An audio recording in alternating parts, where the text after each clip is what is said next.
অনেক দিন আগের কথা। দূর পাহাড়ের পাশে একটি গ্রাম ছিল। গ্রামটি ছিল অত্যন্ত সুন্দর। সেই গ্রামে অনেক মানুষ বসবাস করত। সেই গ্রামে ছোট্ট একটি ঘরে বাস করত রিয়া নামের একটি মেয়ে। সে তার সৎ মা এবং সৎ বোনের সাথে থাকত। তার মা তাকে রেখে অনেক আগেই মারা গেছে। তার সৎ মা এবং সৎ বোন তাকে মোটেই ভালোবাসে না। তার মা তাকে দিয়ে অতিরিক্ত কাজ করে।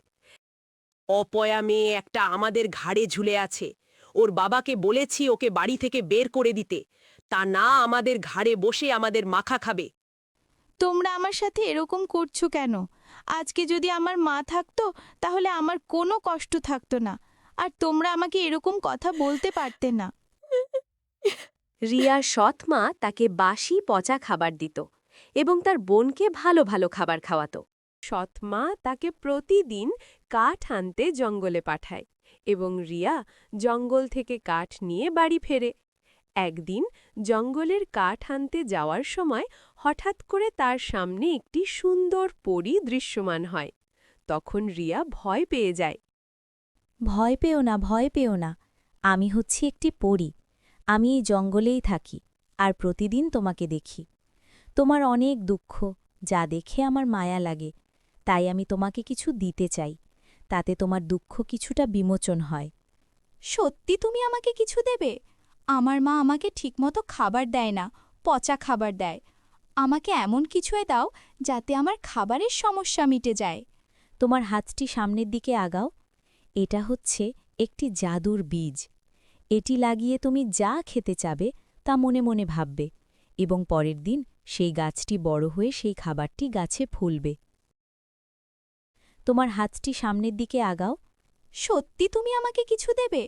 আমার মা আমাকে ঠিকমতো খাবার দেয় না, পচা খাবার দেয়। আমাকে এমন কিছুই দাও যাতে আমার খাবারের সমস্যা মিটে যায়। তারপর রিয়া তার হাতটি সামনে বাড়ালো এবং তার হাতে একটি জাদুর বীজ চলে এলো এবং পরীটি বলল, এটা হচ্ছে একটি জাদুর বীজ।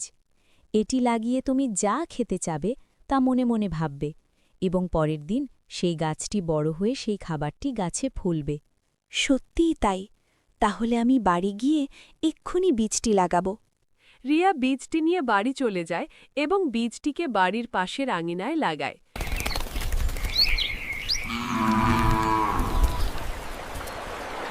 পরের দিন সকালে রিয়া দেখে তার বীজ থেকে গাছ হয়, গাছে কেক ফলেছে।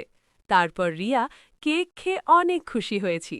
তারপর থেকে রিয়া প্রতিদিন নতুন নতুন খাবার সম্পর্কে ভাবে এবং পরের দিন সেই খাবার গাছে ফলে এবং রিয়া মজা করে খায়। কিন্তু একদিন তার মায়ের মনে সন্দেহ জাগে এবং বলে, ও এত ভালো ভালো খাবার পাচ্ছে কোথায়? জিনিসটা দেখতে হচ্ছে। তারপর তার মা তার পিছু করে এবং সব কিছু দেখে নেয়। তার মা রেগে গিয়ে কুড়াল দিয়ে সেই গাছটি কেটে ফেলে, যা দেখে রিয়া কান্না করতে থাকে। তারপর রিয়া আবারও জঙ্গলে চলে যায় এবং কাঁদতে থাকে, যা দেখে পরীটি আবার দৃশ্যমান হয় এবং জিজ্ঞেস করে যে কি হয়েছে, সে কান্না করছে কেন। তারপর রিয়া তাকে সব কিছু খুলে বলে এবং পরীটি তাকে বলে, তুমি কোনো চিন্তা করো না, এটি জাদুর গাছ। এটি পরের দিন আবার নিজে নিজে গজিয়ে যাবে। যাও, তুমি বাড়ি গিয়ে দেখো।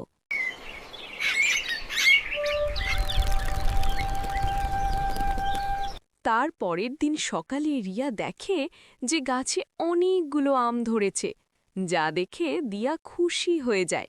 কিন্তু তার মাও সেই গাছটি দেখে নেয় এবং সে রেগে বলে, তুই আবারও গাছ লাগিয়েছিস তো?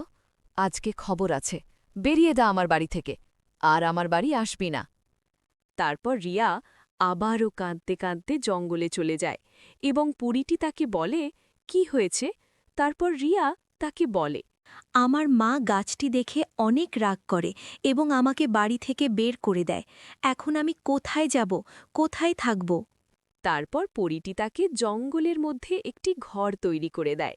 তারপর থেকে রিয়া জঙ্গলের পশু পাখিদের সাথে থাকতে শুরু করে। এখানেই রিয়ার দুঃখের জীবন শেষ হয়।